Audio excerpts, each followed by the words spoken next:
Merci beaucoup mesdames, merci beaucoup messieurs, vous qui nous suivez dans cette émission Dis-moi tout.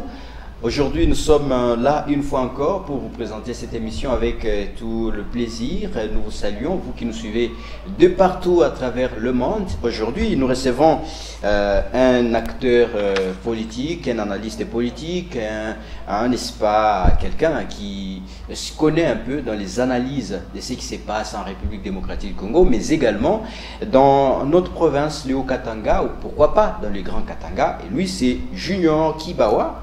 Bonjour sur ce plateau et bienvenue.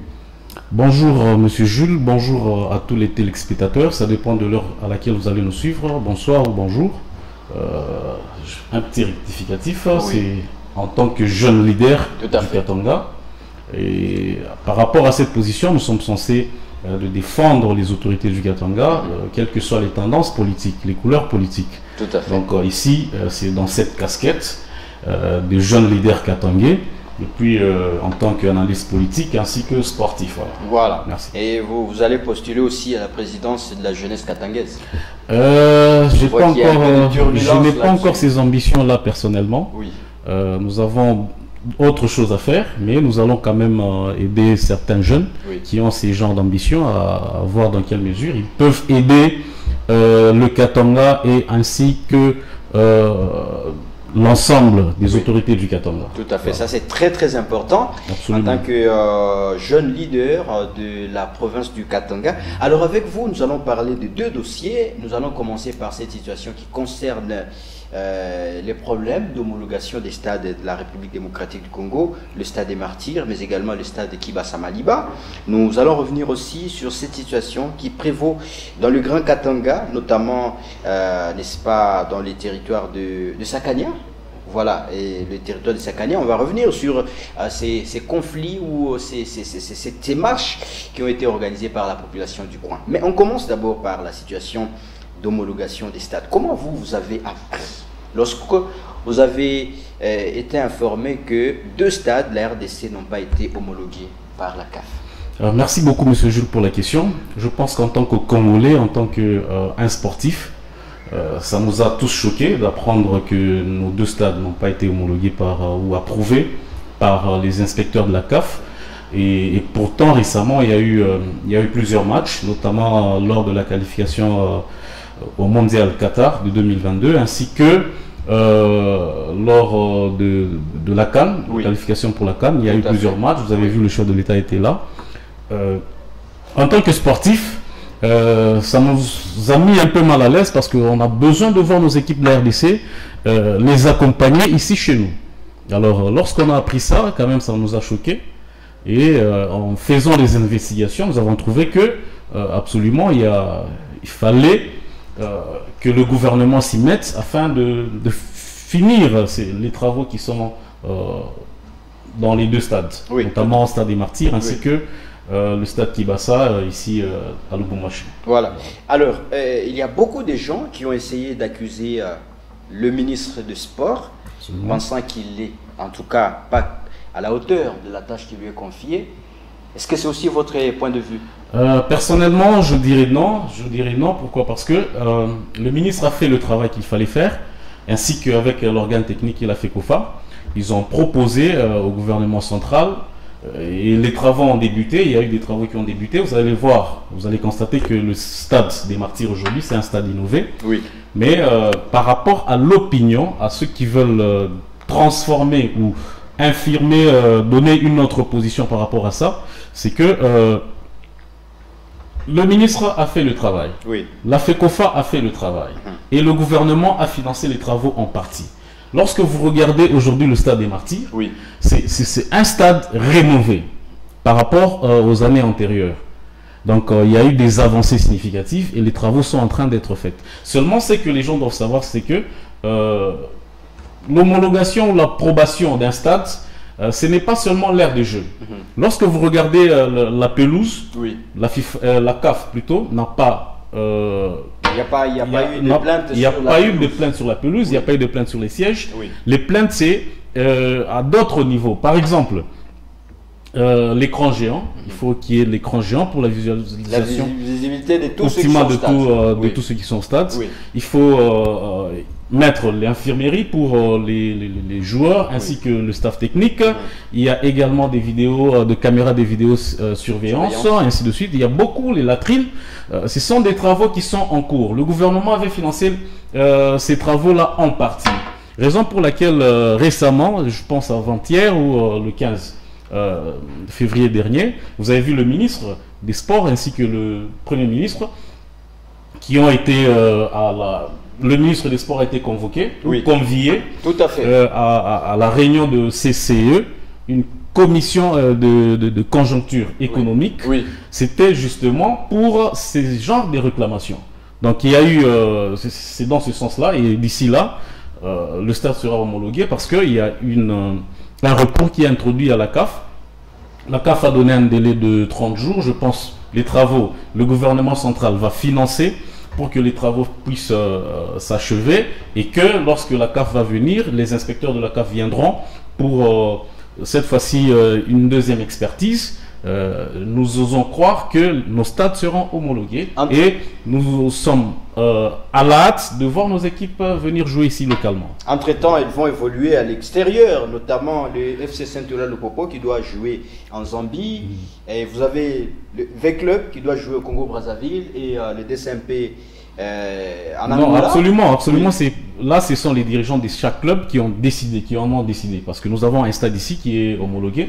Le stade Mazembe. Personne n'a voulu choisir ce stade. Oui, bon, chaque dirigeant ou les dirigeants des clubs ont des raisons qui sont propres à eux de ne pas vouloir jouer dans ce stade de Mazembe. Et ils ont préféré aller jouer à l'extérieur. Mais nous pensons qu'avec l'expertise de la CAF, si le gouvernement finançait entièrement les travaux et que les travaux finissent dans le plus bref délai, nos équipes vont revenir ici et ils vont continuer à jouer. Il n'y a aucun problème du ministre là-bas. Le ministre ne fait que rappeler à chaque fois. Il a fait plusieurs fois. Vous avez vu, il y a eu des couacs avec son collègue des finances. Nicolas Kazadi. Qui essaie un peu aussi de s'immiscer dans les choses. Et pourtant, chaque ministère a ses attributions. Par exemple, la FECOFA ainsi que le ministère des Sports décide, un exemple banal que je donne.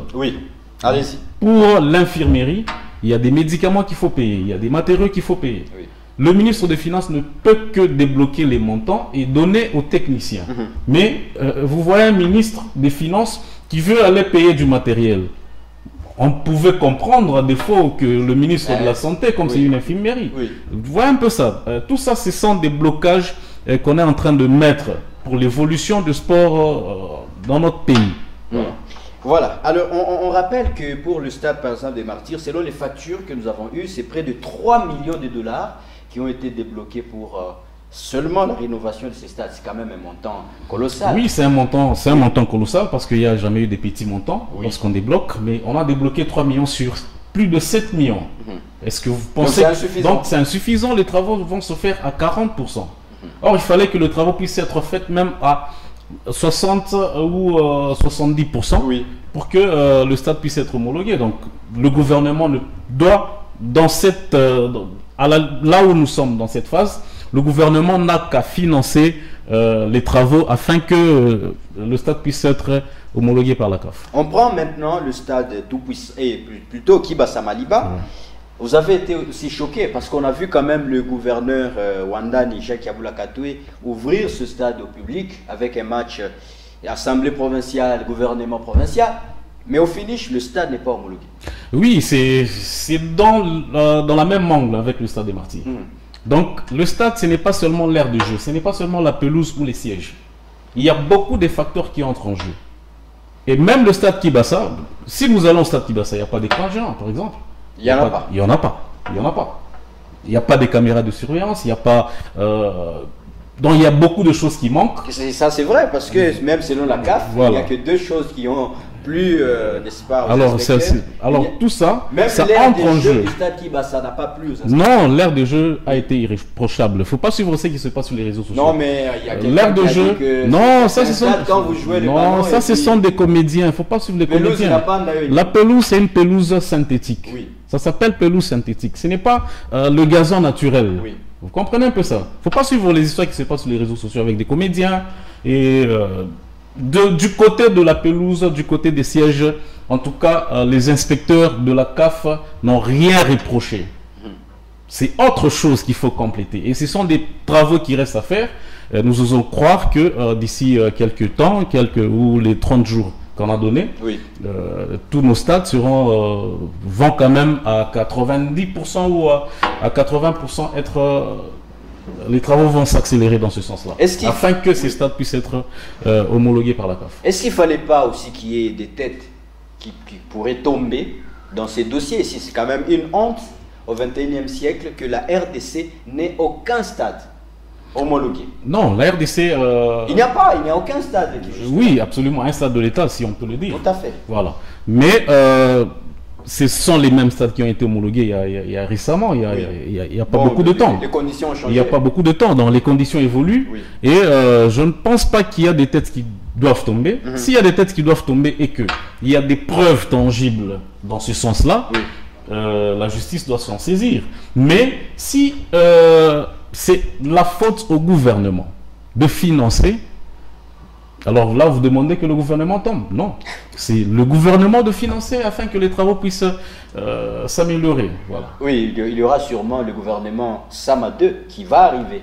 Oui, le gouvernement Sama 2 va arriver, c'est tout à fait normal. Il y a eu plusieurs remaniements et les remaniements existent. Ce sont des postes politiques. Ce sont des postes politiques. Voilà. Voilà, alors avant de finir avec... Et ce qui se dit, par exemple, oui, je reviens à ça, parce que apparemment c'est là que vous voulez m'amener. Oui. En disant qu'il y aura remaniement et que le ministre Serge pourrait quitter le gouvernement. Pour vous, c'est un warrior compétent. Non, c'est... De ce côté-là, moi je me dis que ce sont des postes politiques. Serge Condé a remplacé quelqu'un qui était là. Il y a eu Amos Mayo, il y a eu les Denis Kambaye, même le Premier ministre Sam a été à ce ministère-là du sport. Donc, ce n'est pas un poste éternel. Mais l'essentiel est que les travaux que Serge a laissés, qu'il est en train de faire, parce qu'il n'a pas encore laissé, qu'il est en train de faire, d'abattre, ce sont des travaux qui ont complété, je ne dirais pas que ses prédécesseurs n'ont rien fait, non. Oui. Hein, dans un gouvernement ou dans la fonction publique de l'État, on se complète. Donc il est venu, il a complété. Ce sont des innovations qu'il est venu avec, les réformes sportives, oui, qui sont en train peut-être de faire mal à certaines personnes, qui étaient habitués, par exemple, les gens de la FECOFA, des commissions, des ceci, de cela. Oui. Mais lorsqu'on vient, on met tout et on bancarise, même la paye de tout le monde, et les gens ne sont pas contents. Mais on n'a pas bancarisé l'argent qu'on a remis à Bakole. Vous avez suivi les images. Vous avez vous-même regardé, c'était oui, l'argent qu'on a remis à Bakole, c'était exceptionnel. C'était une mesure exceptionnelle. Oui. Et là, c'est le gouvernement qui s'en est décidé. Mais lorsque vous allez dans d'autres disciplines, tout a été bancarisé. C'est ce qui fâche certaines personnes habituées à ce genre de commissions. Voilà. Alors, avant de clore ce dossier ici, s'il vous était demandé de coter le ministère des Sports à la tête Serge Condé Tchembo, combien vous lui donnerez dans toutes les disciplines par rapport à notre sport? Oui, ce qui est vrai que du côté du football, oui, il y a eu beaucoup d'avancées. Même si la chance n'a pas souri de notre côté, oui, vous avez vu le chef de l'État aussi était mobilisé par rapport à ça, et motiver les joueurs, ainsi de suite. Mais il y a eu beaucoup de réformes politiques et plutôt sportives, oui, que le ministre est venu innover. Donc, en tout cas, coup de chapeau à lui. Et c'est un monsieur qui a travaillé. Je peux lui donner, pour l'instant, 60%. 70%. Vraiment, 60%, voilà. 70%. Bon, c'est pas, est-ce que c'est l'avis aussi du public? Bon, c'est votre point de vue, hein. Moi, je suis jeune leader, oui, je suis jeune leader katangais, donc le point de vue que je donne, c'est un point de vue des jeunes leaders katangais. Est-ce que vous avez suivi des jeunes leaders katangais sur les médias ou sur les réseaux sociaux être contre le ministre? Non. Non, il n'y en a pas. Voilà. Ils soutiennent leur leader. Bon, on prend maintenant... C'est un groupe de gens, oui, bien identifiés. Tout à fait. Alors, on prend maintenant ces dossiers qui concernent le territoire des Sakaniades, hein. Le Katanga, le Grand Katanga. Vous avez suivi, il y a eu des manifestations, des gens, la population s'est soulevée contre les mesures qui ont été prises par l'administrateur du territoire et son adjoint, suspendant les activités de la Bélou. Une association socioculturelle, d'ailleurs dirigée par le ministre Serge Condé. La question que nous vous posons, Votre réaction d'abord par rapport à ça? Bon, la réaction est que notre AT, l'administrateur du territoire, devrait d'abord s'imprégner de la situation.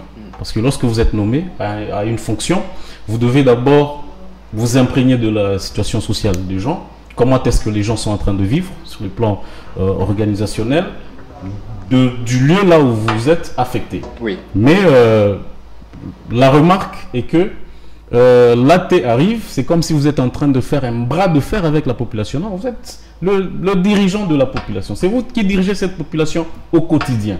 Vous êtes là le chef de cette population. Donc un chef sans population, c'est pas un chef. Il faut inviter les personnes. Vous les invitez, vous les écoutez, vous vous mettez autour d'une table, vous parlez et puis vous avancez. Voilà. Voilà. Et parce que vous parlez d'invités, nous avons quand même eu 3... Et il se pourrait, parce que nous avons suivi, il se pourrait que l'AT n'a jamais invité cette association, l'association Abelou, des Benalobembe, qui n'ont jamais été invités. Et l'intervention du ministre, il est intervenu pas en tant que ministre, mais plutôt en tant que notable et élu de ce peuple-là. À ce titre, en tant que député élu de ce peuple, il doit parler au nom de cette population. Et ce n'est pas à un athée d'interdire la manifestation ou les associations, parce qu'il y a des partis politiques qui se réunissent, il y a plusieurs associations qui se font. Mais lorsque vous interdisez, d'abord c'est anticonstitutionnel, parce que nous sommes dans un régime d'information. Oui. Nous sommes dans un régime d'information. Donc, l'AT n'a aucun droit d'interdire les manifestations, il peut juste les guider et les encadrer. Oui. C'est ce que dit la Constitution. Oui, alors nous avons suivi... Alors, le chef de l'État, c'est un monsieur qui prend un État de droit, donc nous devons respecter le droit, et l'AT doit respecter le droit. Il faut laisser la population se réunir calmement, inviter la population, aller devant la population, parler avec cette population. La population n'est pas compliquée. La population devient compliquée lorsque vous les empêchez. Il faut les approcher, les écouter, c'est simple.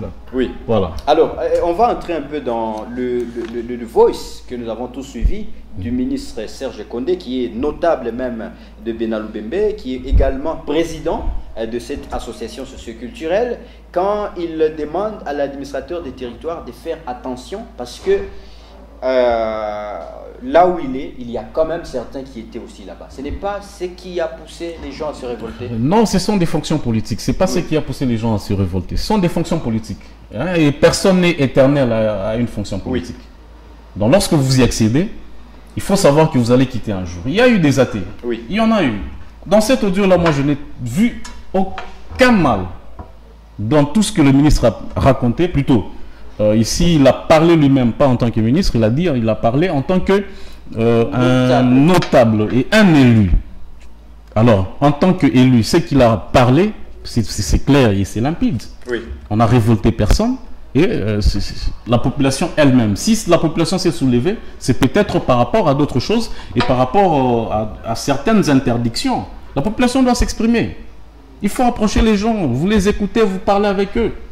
Et ça sera moins coûteux par rapport à toutes ces manifestations-là. Voilà.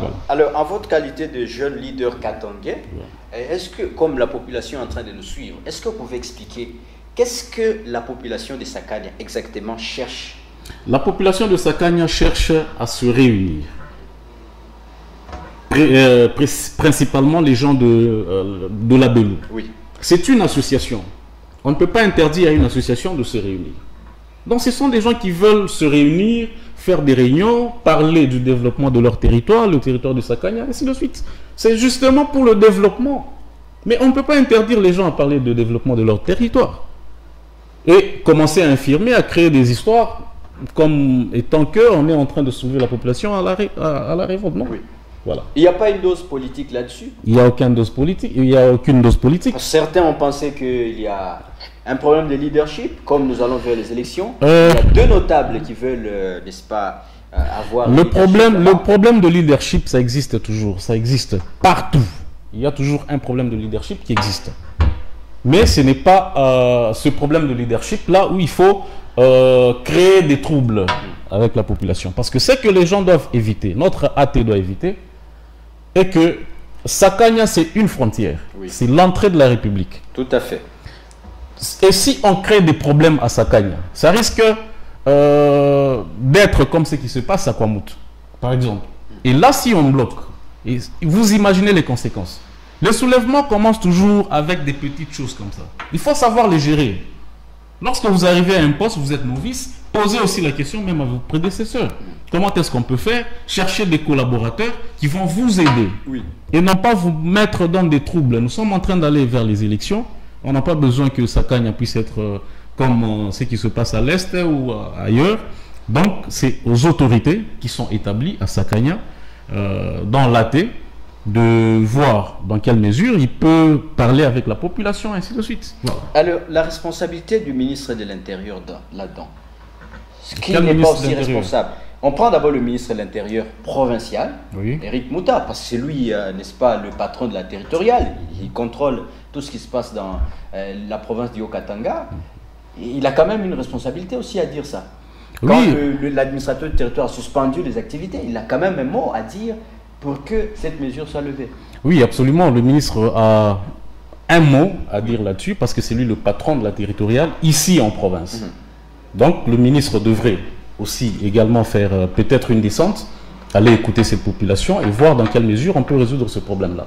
Parce que laisser comme ça, un jour, ça va créer des troubles. Actuellement, nous avons d'autres problèmes ici sécuritaires.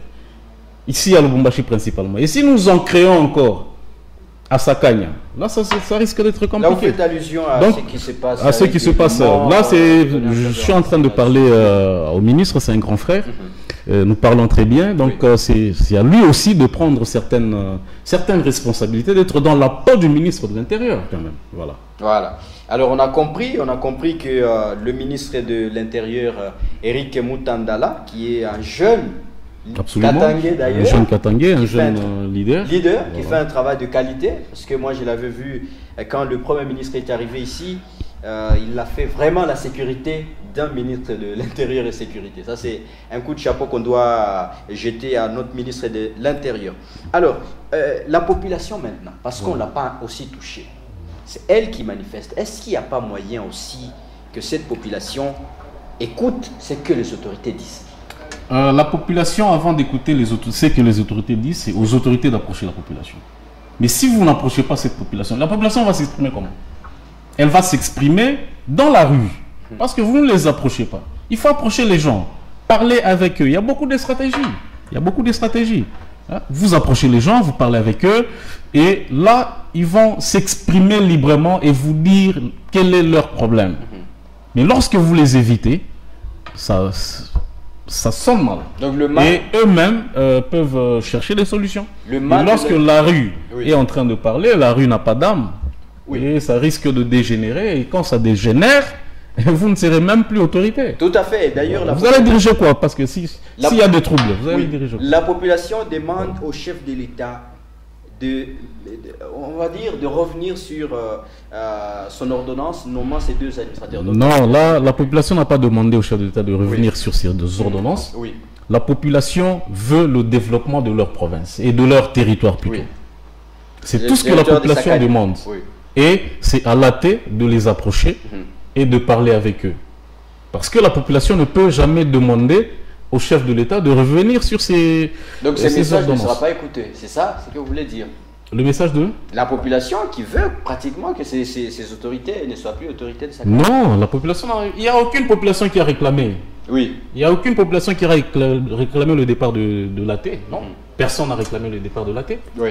C'est ça, ce sont ceux qui se racontent sur les réseaux sociaux. Donc certains médias ont raconté certains médias qui veulent juste nuire en une communauté, en la personne de M. Serge Condé, en la personne ou à l'association de la Bello. Pourquoi on veut attaquer au ministre? Le ministre Serge Condé, ou on va dire le notable Serge Condé. Pourquoi? Voilà, on veut s'attaquer tout simplement parce qu'il y a des mauvaises langues dans tout. Et vous savez qu'en politique, il y a des gens qui cherchent des positionnements politiques. C'est tout. C'est tout ce qui se cache derrière tout ce qui se raconte. C'est le positionnement politique de certaines personnes. Et lorsque vous excellez généralement, on ne jette que des pierres à un arbre qui porte des fruits. Oui. Donc c'est tout à fait normal. En politique, nous acceptons. Quand il y a des critiques, on accepte ces critiques-là. Et ces combats-là, on ne peut pas combattre quelqu'un qui n'a aucune vision, non. Donc lorsqu'on vous combat, c'est-à-dire que vous êtes réellement un leader. Voilà. En tout cas, ça c'est très très important. Alors, comme on est en train d'aller vers la fin de notre émission, avant qu'on passe à notre deuxième rubrique, qui est la toute dernière, on va vous poser quelques questions où vous allez répondre par vrai ou faux. Est-ce qu'il y a un message particulier, vous regardez dans la caméra, que vous pouvez lancer à la population congolaise? Déjà que nous sommes pendant une période, n'est-ce pas, on va dire préélectorale, l'enrôlement est en train de se faire. Peut-être vous allez en profiter pour lancer aussi un message de demander à la population de s'enrôler par rapport à ce qui se passe dans notre province. Par rapport à ce qui se passe dans le pays, comme vous avez dit, en tout cas, nous sommes dans une année électorale. Je ne peux que, en tant que leader des jeunes Katangais, je ne peux que demander aux jeunes Katangais d'aller s'enrôler massivement. Ça, c'est de 1. Parce que lorsque vous vous enrôlez, vous allez décider sur vos dirigeants à vous. Donc, la population ou les jeunes Katangais en général doivent aller s'enrôler. Je vous recommande d'aller vous enrôler massivement. Et par rapport à tout ce qui se passe, je dirais qu'il faut se méfier des réseaux sociaux. Il faut se méfier des messages qui tentent vers la haine tribale, une autre haine politique. Donc nous devons faire la politique autrement. Nous devons faire la politique autrement, la politique d'idées, la politique des actes. Voilà. Voilà. Bref. Alors c'est un très bon message, un message, on va dire, d'un patriote, d'un leader katangais qui veut le développement du Katanga. Absolument. Alors, on est pratiquement à la fin, mais on a quand même prévu pour vous 5 questions. Vous allez répondre par vrai ou faux. Vous pouvez aussi argumenter, il n'y a pas de problème. Vous êtes prêts? Merci beaucoup. D'accord. On commence par la toute première question. Vrai ou faux, le ministre Serge Condé, le ministre des Sports, a fait le travail qu'il faut en rapport avec le Stade des Martyrs? Vrai, il a fait ce qu'il faut, ce qu'il fallait faire, normalement par rapport au Stade des Martyrs, et quitte au gouvernement central de compléter ce qui reste afin que l'entreprise qui est commise aux travaux puisse finir réellement le travail et que le stade puisse être réouvert à la population. Vrai ou faux, la non-homologation de nos stades, notamment le Stade des Martyrs et le stade Kibasa Maliba, doit amener certaines têtes à tomber? Là, je dirais vrai et faux. Pourquoi? Parce que vrai, s'il y a deux gens qui sont impliqués dans ces détournements de ne pas bien finir les travaux, là c'est tout à fait normal. En tant que patriote, je ne peux pas l'accepter. Je ne peux pas l'admettre. Mais faux, si tout ce qui a été commis pour la construction de ces, plutôt la réhabilitation de ces stades, a été fait selon des normes et que c'est le gouvernement qui doit en ce temps-là suppléer ou compléter ce qui reste. Voilà. Voilà. À moins que vous puissiez demander que le gouvernement tombe. Ah, bon, on va pas demander au gouvernement de tomber. Si le gouvernement ne finance pas, alors oui. Qui va tomber? Voilà. La faute incombe à qui? C'est le gouvernement central. Voilà. Vrai ou faux, l'audio du ministre que nous avons tous suivi, le ministre Serge Condé, n'a rien à voir avec les soulèvements de la population de Sakania? Vrai. Cet audio n'a rien à voir avec le soulèvement de la population de Sakania. Vrai ou faux, l'administrateur du territoire de Sakania doit approcher la population pour trouver une solution? Vrai, l'administrateur doit approcher la population. Parce que c'est lui qui dirige cette population. Tu ne peux pas être chef à distance de la population. Alors vous êtes en train de diriger quoi? Dernière question. Vrai ou faux, le problème qui se passe actuellement à Sakania, c'est un problème de positionnement politique? Vrai, c'est un problème de positionnement politique. Voilà. Voilà. Merci beaucoup d'être venu, Junior Kibawa, leader des jeunes Katangais. Merci beaucoup, Monsieur Jules, de nous avoir invités et merci à tous les téléspectateurs. Merci beaucoup. Merci. On espère que on va vous avoir très prochainement dans cette émission. Volontiers. Nous sommes disposés à tout moment que vous voulez que nous puissions être là. Nous serons là. Nous allons parler. Vous serez candidat? Oui, je serai candidat.